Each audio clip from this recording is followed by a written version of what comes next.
আজ ইতিহাসের এক শোকাবহ কিন্তু গৌরবময় অধ্যায়। আজ শহীদ উসমান হাদির জানাজায় লক্ষ লক্ষ মানুষের ঢল, চোখে পানি, কণ্ঠে শোক, আর হৃদয়ে একটাই প্রশ্ন, এত ভালো মানুষকে কেন এভাবে চলে যেতে হলো? প্রিয় দর্শক, আজকের এই জনসমুদ্রই প্রমাণ করে হাদি শুধু কোনো রাজনৈতিক নেতা ছিলেন না, তিনি ছিলেন গণমানুষের নেতা। তিনি ছিলেন মানুষের আশা, সাহস আর ভবিষ্যতের স্বপ্ন। ইনকিলাব মঞ্চের মুখপাত্র, জুলাই গণ অভ্যুত্থানের অন্যতম সংগঠক শহীদ উসমান হাদি আজ আর আমাদের মাঝে নেই, কিন্তু তার আদর্শ, তার সংগ্রাম, তার স্বপ্ন আজও বেঁচে আছে এই লাখো মানুষের হৃদয়ে।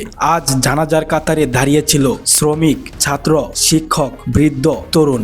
রাজনীতি বুঝে এমন মানুষ যেমন ছিল, তেমনি ছিল রাজনীতির বাইরে থাকা সাধারণ মানুষও।